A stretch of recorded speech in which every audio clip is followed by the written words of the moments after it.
Hey guys, it's Sarah with the Boutique Hub. Today I wanted to give you a little walkthrough of this Boutique Boss Planner and why I think these spreadsheets in here, these little tracking sheets, are just absolute gold.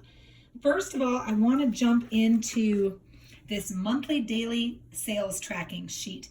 What is this for? I know a lot of you have said, well, I don't know that I would use that. Let me tell you what I used it for. This was a place where every day I would come in here when I would balance up from the day before, and I'd write down my cash deposits, what I was depositing in checks, credit cards, online, whether it's PayPal or my website, whatever, the total deposit, right here, if I'm over or short.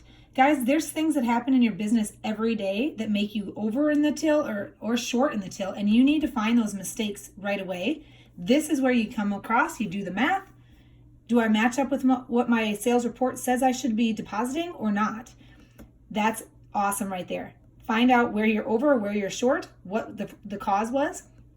Is it an employee running through a transaction wrong? Did you do a return improperly? Did you collect double in credit card process or fees from somebody that you were not supposed to? That's where you're going to come up with all these kind of things, right? Notes. What contributed to your sales for the day? Did Facebook go down? Did Shopify go down? Was the weather awful? Did you have surprise busload of women show up in your town and shop with you that you were not expecting? Whatever it was. What is the reason why this total deposit looks like it does? Okay? Here's a bunch of other really fun little things to kind of keep up with. Your payroll goal. Did you meet your sales goal? Things like that. Your turn goal. I love all these things. Why is this important? If you don't write it down, guys, I don't think you really commit it to memory, and you can't ever reflect back on it. If you look at a number in your point of sale and then forget about it, it's exactly what you've done. You forgot about it. But why is this so important monthly? Every month you should be reconciling your bank statement as well as your credit card statement, and everything you need for that is right here.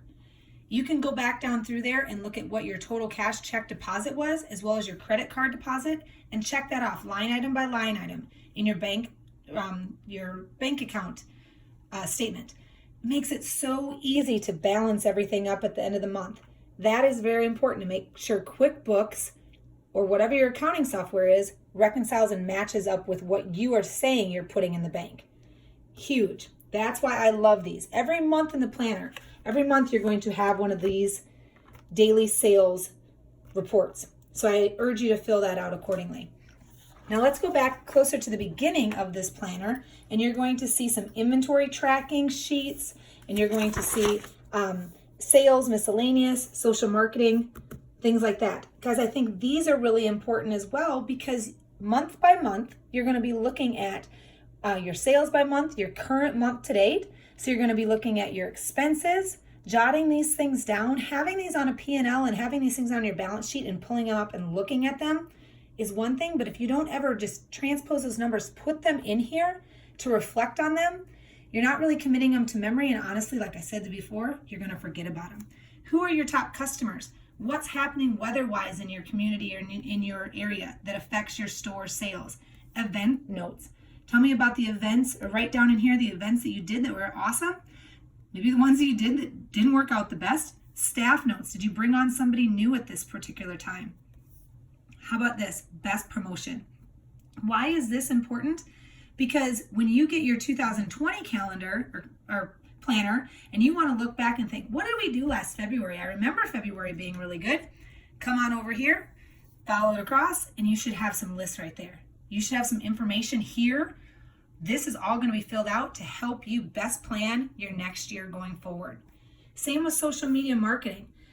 We want to be able to track every month our page views, our email list, our text list. Is this growing? Is this working for me or is it not? Guys, you have all this information. You have it all in your point of sale system. It's just a matter of getting it in a place that you can reflect at market to make the best buying decisions or on a day-to-day basis to help you prepare for the best year yet, right? We also give you calculations and tools here to how to figure out different percentages and different information that you need. Also, plenty of area for notes. What was your lowest return classification? Are you just killing it in tops but can't sell a bottom to save your life? If bottoms is here repeatedly, why is it? What's happening here? What customers have you lost that you used to have that help make this the best return on classification or the lowest? What is the vendor that's performing the best for you? Make notes about this. Use these note sections so you don't repeat the same mistake later on. So guys, that's my tips on these reporting sheets and how to use them. But the biggest thing is this Boutique Boss Planner is a tool for success for you guys. And it was built off of many years of resources that I used within my store.